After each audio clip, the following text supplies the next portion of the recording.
امام بخاری فرماتے ہیں کہ ہمیں بیان کیا آدم نے، وہ کہتے ہیں ہمیں بیان کیا ابن ابی ذئب نے، وہ کہتے ہیں ہمیں بیان کیا سعید المقبوری نے ابو ہریرہ رضی اللہ عنہ سے، وہ نبی صلی اللہ علیہ وسلم سے آپ نے فرمایا یأتی علی الناس زمان، لوگوں پر ایسا زمانہ آئے گا لا یبالی المرء ما اخذ منہ، نہیں پرواہ کرے گا آدمی جو اس نے لیا اس مال میں سے، امن الحلال ام من الحرام، وہ حلال میں سے ہے یا حرام میں سے۔ تجارت کا باب تھا۔ امام بخاری رحمہ اللہ نے تجارت کے مسائل شروع کرنے سے پہلے نبی صلی اللہ علیہ وسلم کی ایک حدیث کا ذکر فرمایا کہ قرب قیامت لوگوں کی کیفیت یہ ہوگی کہ بس مال اکٹھا کرنا ان کی زندگی کا مقصد ہوگا۔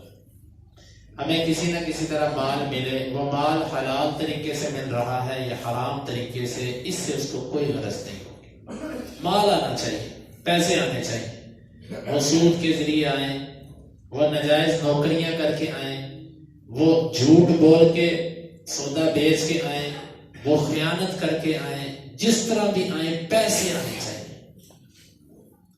یہ وہ شخص ہے کہ جس کے بارے میں نبی صلی اللہ علیہ وسلم نے فرمایا تعیس عبد الدینار تعیس عبد الدرہم، درہم کا بندہ، دینار کا بندہ، روپے کا بندہ برباد ہو گیا، تباہ ہو گیا۔ اس کو پیسہ ملتا ہے تو خوش ہوتا ہے، نہیں ملتا تو ناراض ہو جاتا ہے۔ اس کی زندگی کا مقصد پیسہ کمانا ہے کسی بھی طرح، چاہے اس کو دین بیچ کے پیسے کمانے پڑے۔ کتنے ایسے آپ نے سنے ہوں گے کہ جو روپے پیسے کی خاطر مذہب تبدیل کر جاتے ہیں، روپے پیسے کی خاطر اسلام چھوڑ گئے، عقیدہ صحیح چھوڑ گئے۔ ایسے بدبخت بھی دنیا کے اندر موجود ہیں، اللہ تعالیٰ ہمیں محفوظ رکھے۔ اور اسی طرح تجارت کے اندر بھائیوں یہ بات یاد رکھیے گا، نمازیں پڑھنا دینداری نہیں ہے۔ بس ہم سمجھتے ہیں نماز پڑھ لی، روزہ رکھ لیا، حج کر لیا، زکوٰۃ دے دی، بس یہ بہت بڑے نیک بن گیا، بہت بڑا۔ یاد رکھیں پہلا حصہ تھا عبادات کا، دوسرا حصہ معاملات کا۔ عبادات اور معاملات جب تک دو چیزیں کتاب و سنت کے مطابق نہیں ہوتی، کوئی بندہ متقی نہیں بن سکتا۔ تو یہاں پر بہت بڑا درس ہے کہ یہ قیامت کی نشانیوں میں سے ایک نشانی ہے کہ بندہ پرواہ ہی نہیں کرے گا کہ مال حلال ہے کہ حرام ہے۔ آج کتنے ایسے مسلمان ہیں جو نوکریاں کرتے ہیں، وہ کن اداروں میں نوکریاں کر رہے ہیں، ان کی تنخواہیں کیسے آ رہی ہیں، وہ کیا کما کے، جی میں باہر جا رہا ہوں، بس باہر کس ملک میں، کس کمپنی میں، کس چیز میں وہ کام کر رہا ہے، کوئی پرواہ نہیں ہے، بس پیسے، یہ غرض ہے۔ یہاں پر بھی یہی کیفیت ہے۔ تو ہمیں چاہیے کہ ہم ایسے مال سے اجتناب کریں جو جھوٹ بول کے کمایا جائے۔ جھوٹ سے سودا تو بک جاتا، برکت ختم ہو جاتی ہے۔ ہم ایسے مال سے بچیں جس میں سود آ گیا۔ سود کی مثال ایسے جسم سوجا ہوتا ہے نا، دیکھنے والا سمجھتا بڑا موٹا جسم ہے، لیکن جسم موٹا نہیں ہوتا، سوزش ہوتی ہے اس کے اوپر۔ اور اسی طرح ہمیں چاہیے کہ ہم بے نمازی، نماز ترک کر کے کمائے جانے والے مال سے بچیں۔ وہ مال کہ نمازوں کے وقت میں دکانیں کھلی رہی اور کمائیاں ہوتی رہی، اور اکیلے حاجی صاحب اٹھ کے نماز پڑھنے چلے گئے اور کہہ دیا سب کی طرف سے میں نماز پڑھایا، یہ دینداری نہیں ہے۔ ورنہ اس طرح کے آنے والا مال حلال ہو سکتا ہے۔ حلال مال یہ ہے کہ انسان جھوٹ سے، خیانت سے، ملاوٹ سے، دو نمبری سے، سود سے اور حقوق اللہ کی خلاف ورزی سے بچے، یہ ہے مال حلال۔ تو ہم میں سے ہر بندہ دیکھے کہ اس کے اندر قیامت کی نشانی پوری کرنے والا میں تو نہیں ہوں۔ دنیا کر رہی ہے تو چھوڑو دنیا، میری وجہ سے تو نہیں علامتیں پوری ہو رہی تھیں، کہیں وہ میں بدبخت تو نہیں ہوں کہ جس کے بارے میں نبی صلی اللہ علیہ وسلم نے فرمایا کہ یہ ایسے کرے گا۔ شراکت ہے تو شراکت کے اندر بھائی والوں کو دھوکہ دے رہا ہے، نقصان ظاہر کر کے ان کے پیسے بٹور رہا ہے، خیانت کر رہا ہے۔ یہ کرونا حقیقت بات ہے، یہ جو مصیبت آئی ہے یہ کشمیریوں کی، یہ شامیوں کی، یہ فلسطینیوں کی، یہ عراقیوں کی، یہ افغانیوں کی، یہ بنگالیوں کی، پتہ نہیں کس کس کی آہوں کا نتیجہ لگتا ہے ہمیں کہ ان کی جو ہائیں اٹھی ہیں نا ان کے دلوں سے، اللہ نے وہ کرونا بنا کے ان سارے کافروں پہ مسلط کر دیا کہ جو ان کے مالی طور پر سپورٹر تھے یا جو ان کے ساتھ جسمانی طور پر شریک تھے۔ تو ہمیں یہ دیکھنا چاہیے کہ ایسا نہ ہو کہ ہم روپیہ تو اکٹھا کر لیں لیکن رب کی طرف سے آنے والی مصیبتیں بلائیں ہمارے گلے پڑ جائیں۔ باب التجارتی فی البر وغیرہ، یہ باب ہے تجارت کے بارے میں، خشکی میں بھی اور اس کے علاوہ بھی، یا اس کو بعد نے البزی پڑھا، اس کا معنی پھر بن جاتا کپڑا، کپڑے کی تجارت اور اس کے علاوہ کی۔ اللہ اعلم۔ وقوله عز وجل، اور اللہ تعالیٰ کے اس قول کے بارے میں، رجال لا تلہیہم تجارت ولا بیع عن ذکر اللہ، وہ ایسے مرد ہیں کہ ان کو تجارت یا خرید و فروخت اللہ کے ذکر سے غافل نہیں کرتے۔ اور قتادہ کہتے ہیں کان القوم یتبایعون ویتجرون، صحابہ جو تھے وہ بیع بھی کیا کرتے تھے، تجارت بھی کیا کرتے تھے، وَلَكِنَّهُمْ إِذَا نَابَهُمْ حَقٌّ مِّنْ حُقُوقِ اللَّهِ، لیکن جب ان کو اللہ کے حقوق میں سے کوئی حق سامنے آتا، لَا تُلْهِهِمْ تِجَارَةٌ وَلَا بَيْعٌ عَن ذِكْرِ اللَّهِ حَتَّى يُؤَدُّوهُ إِلَى اللَّهِ، تو یہ بیع اور تجارت ان کو اللہ کے ذکر سے نہیں روکتی تھی یہاں تک کہ اس کو ادا کریں۔ بہت بڑی بات، بہت بڑی بات کہ صحابہ خرید و فروخت اور تجارت کرتے تھے، لیکن ان کی تجارت اور ان کی خرید و فروخت نہ ان کو اللہ کے ذکر سے دور کرتی تھی اور نہ دیگر نیکی کے کاموں سے دور کرتی تھی۔ آج کسی دکان کے ٹائم پہ کسی بندے کو کہہ دو کہ اس کے ساتھ تھوڑا سا باہر نکل کے یہ سامان اٹھا دے، وہ لڑ پڑے گا، میری دکانداری کا ٹائم ہے، گاہک آ جائے میں کیا کروں گا۔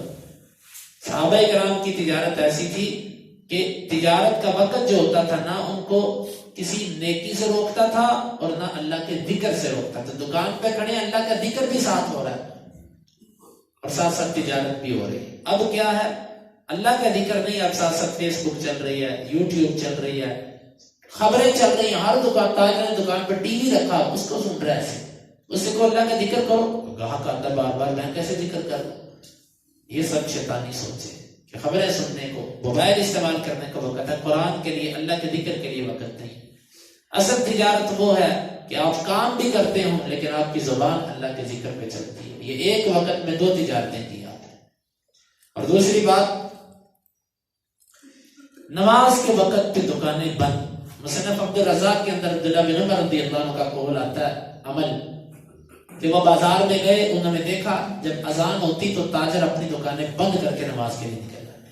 ان کو دیکھ کے عبداللہ بن عمر نے یہ آیت پڑھی، رجال لا تلہیہم تجارت ولا بیع عن ذکر اللہ۔ یہ وہ لوگ ہیں کہ جن کے بارے میں اللہ نے قرآن نازل کیا کہ ان کو اللہ کے ذکر سے نہ ان کی تجارت روکتی ہے نہ خرید و فروخت روکتی ہے۔ تو ہمیں کیسا مسلمان ہونا چاہیے؟ ایک مسلمان میں اور غیر مسلمان کی دکان میں یہ فرق ہونا چاہیے کہ مسلمان کی دکان کام کے وقت پہ ساری بند ہو، سارے ملازم آپ کے مسلمان ہیں، چلو بھائی نماز پڑھنے میرے ساتھ۔ بے نماز آدمی میں اپنی دکان پہ نہیں رکھتا، ہاں غیر مسلم ہے تو الگ بات ہے، مسلمان اور بے نمازی میں نے دکان پہ برداشت کروں گا، تیری ایک بے نمازی کی بے برکتی میری دکان پہ آ سکتی ہے، اس کی وجہ سے میرے اوپر دیگر آفات آ سکتی ہیں۔ تو ہمیں ایک سچا مسلمان ہونے کا ثبوت دینا چاہیے۔ نماز کے وقت پہ دکان بند کریں گے، یہ عبادت بھی ہے اور دعوت بھی ہے۔ آنے والا گاہک بھی دیکھے گا کہ بھئی نماز، اس کو بھی دعوت ملے گی کہ نماز کا وقت ہے۔ اور بالفرض اگر آپ کا گاہک کسی دوسری دکان پہ چلا گیا تو یہ مت سوچو کہ وہ آپ کا تھا، وہ تھا ہی کسی کے لیے۔ اللہ تعالیٰ آپ کی روزی کسی کو نہیں جانے دے گا، ورنہ بڑا غیور ہے، اور اللہ تعالیٰ آپ کے تھوڑے میں اتنی برکت کرے گا کہ آپ سوچ نہیں سکتے۔ میں نے آپ سے شاید پہلے بھی عرض کیا تھا، میں ایک دفعہ اردو بازار سے ادھر آ رہا تھا تو ایک رکشے والے کے پاس میں ساتھ بیٹھا تھا، سناڑی رکھی تھی، این جس وقت وہ فیض پور بازار کے اندر، یہ جو فیض باغ ہے اس بازار کے اندر جب وہ داخل ہوا تو ایک مسجد کے آگے آ کے اس نے بریک لگائی اور اتر کے مجھے کہا تھا میں نماز پڑھ کے آیا، نہ اس نے میرے سے اجازت دی، مجھے بڑی خوشی ہوئی۔ میں نے کہا یہ جہاں جیسا بھی ہے اس کا مسئلہ، یہ اس میں اللہ کا خوف ہے۔ رکشا اس نے این موقع پکڑا کے کہتا نماز سے نماز، میں نماز پڑھا، نماز پڑھ کے مجھے بڑی خوشی ہوئی، میں نے خوشی سے اس کو کرایہ بھی زیادہ دیا۔ ایسے مسلمان ہم بنے کہ نماز کے وقت پہ روک دیں ہر چیز۔ کیا کہتے ہیں جب کعبے کا طواف رک جاتا فرض نماز کے وقت تو ہماری تجارت کیوں نہیں رک سکتی؟ تو یہ ایسے مرد ہیں کہ ان کی تجارت، ان کی بیع کبھی اللہ کے حقوق میں سے کسی حق سے ان کو نہیں روکتی۔ اللہ کے جتنے بھی حقوق ہوں، تجارت کا یہ مطلب نہیں ہم رشتہ داریاں چھوڑ گئے تجارت کے پیچھے، ہم ایک دوسرے کے ساتھ صلہ رحمی کرنا چھوڑ گئے تجارت کی وجہ سے، ہم ایک دوسرے سے ملنا جلنا چھوڑ گئے تجارت۔ ٹائم نہیں ہوتا جی، ٹائم نہیں ہوتا۔ غور کریں، کوئی اللہ کے حقوق میں سے کسی حق سے وہ تجارت کی وجہ سے پیچھے نہیں رہتے تھے۔ امام بخاری کہتے ہیں میں بیان کیا، ابو عاصم نے وہ ابن جرائح سے وہ کہتے ہیں مجھے خبر دی، عمر بن دینار نے وہ ابو المنہال سے وہ کہتے ہیں میں تجارت کیا کرتا تھا پھر صرف میں۔ فسألت زید بن ارقم رضی اللہ عنہ فقال النبی صلی اللہ علیہ وسلم تقویم، وہ کہتے ہیں مجھے بیان کیا فضل بن یعقوب نے، ہمیں بیان کیا حجاج بن محمد نے، وہ کہتے ہیں ہمیں بیان کیا ابن جرائج نے کہ مجھے خبر دی عمر بن دینار اور عامر بن مصعب نے، ان دونوں نے سوال کیا ابو المنہال سے، وہ کہتے ہیں میں نے بلا بن عازب اور زید بن ارقم سے نبی صلی اللہ علیہ وسلم کے بعد سے پوچھا صرف کے بارے میں، تو دونوں نے کہا کہ کننا تاجرین علی عہد رسول اللہ صلی اللہ علیہ وسلم، ہم نبی صلی اللہ علیہ وسلم کے زمانے میں تاجر ہوا کرتے تھے، فسألنا رسول اللہ صلی اللہ علیہ وسلم عن الصرف، ہم نے آپ سے بیع صرف کے بارے میں پوچھا، فقال ان کان یدن بیدن فلا باس، اگر نقد و نقد ہے تو کوئی حرج نہیں، وان کان نسیئا فلا یصرف، اگر وہ ادھار ہے تو درست نہیں۔ بیع صرف بیع کی قسموں میں سے ایک قسم ہے، بیع کہتے ہیں خرید و فروخت تجارت۔ بیع صرف یہ ہوتی ہے کہ کرنسی ایکسچینج یعنی نقدی تبدیل کرنا، اس کو کہتے ہیں بیع صرف۔ اس کی شرط ہے کہ اگر آپ نے کرنسی چینج کرنی ہے تو جتنے پیسے دے رہے ہو اتنے ہی واپس لو، جنس ایک ہو اور دوسرے نمبر پہ برابری ہو۔ مثال کے طور پہ آپ کسی سونار کی دکان پہ جاتے ہیں سونا لے کے، آپ اس کو کہتے ہیں کہ مجھے یہ 5 تولے سونا ہے، اس کے بدلے میں مجھے وہ 5 تولے کا سیٹ جو ہے نا وہ بنا ہوا وہ مجھے دے دو۔ اس کے لیے شرط ہے، شرط یہ ہے کہ نقد کام کرنا ہے۔ آپ کو اگر سونار کہتا ہے آپ نا 5 تولے آج ادھر چھوڑ جاؤ اور کل آ کے میرے سے 5 تولے لے جانا، یہ حرام ہے شرع، یہ جائز نہیں۔ اسے کو کل دو گے میں بھی اپنا کل لے کر آؤں گا۔ اس میں نقد شرط ہے، ایک ہاتھ دو ایک ہاتھ لو۔ اگر وہ یہ کہتا ہے نا گھنٹے بعد آ کے لے جانا، یہ بھی جائز نہیں ہے۔ دوسری شرط اس میں یہ کہ دونوں کا وزن برابر ہو۔ اگر آپ کو وہ یہ کہتا ہے جی آپ کا سونا جو ہے نا وہ 20 کیرٹ کا اور میرا 24 کیرٹ، اس لیے آپ کا 5 تولے اور میرا 4 تولے ایک برابر ہوا، یہ شرعاً حرام ہے۔ اس سے کہو کہ تو مجھے 24 نہ دے، تو بھی مجھے 20 ہی دے۔